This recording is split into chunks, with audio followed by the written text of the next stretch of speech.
Hey everybody, we are going to learn a technique today that is going to make all the difference in your interviews. I call it the 3-2-1 technique. If you prepare 3 strengths that you have, 2 interesting facts about yourself, and 1 weakness, this will generally carry you through a large part of your interview. And I want to show you how that's done. First of all, let's talk about behavioral interviewing. Most people that interview you are going to say, tell me about a time when. So it's really important that you have a story or an example that you can use. So let's talk about strengths for a minute and let me show you how it works. If I pick the strength of, let's say, I'm really good at customer service, and I'm asked that, and that's all I say, I don't believe you as an interviewer. You just told me something that may or may not be true. Your job in an interview is to make sure that people believe what you're saying. They believe what you're saying when you tell a story that's relevant and specific. Let me give you an example. I'm really good at customer service. I can remember a time at work when someone called in and they were having so many troubles, and I was able to be the one that helped them get through it. They ended up writing a note to my boss. Now, I'm going to say that's a better answer, but not a best answer. And here's why. I still could have made that up. It sounds like an interesting story, but I am not invested in that story. I don't know if it's real, and it's not specific enough to get me to really pay attention.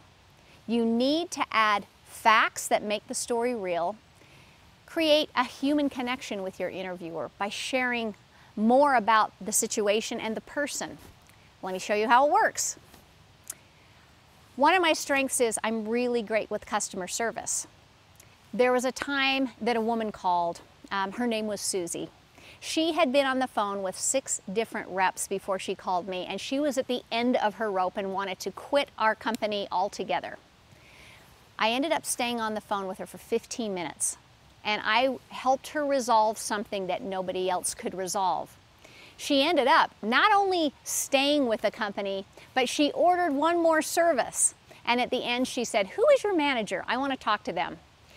She not only called my manager, but sent a letter. And I was named Employee of the Month. Now, when I share that story with you, you lean in just a little. You want to know a little bit more about what happens and what the outcome is. And it helps to create more of a personal connection. But you're not done yet. The one thing nobody does in an interview is ties it up with a bow. A good answer is an answer. A better answer shares an example. But the best answer says, this is what you can learn from this example and how I will behave at the company if you hire me. So how I would finish is, what you can expect from me is when I get something hard thrown at me, I am not giving up until it's done and finished the right way.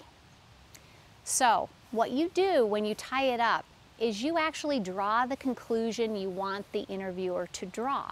If you do not finish that way, all you're doing is sharing an answer and hoping to high heaven that that interviewer draws the right conclusion. Interviewers want you to draw that conclusion for them. It makes the interview easier, and then they take away what you want them to take away.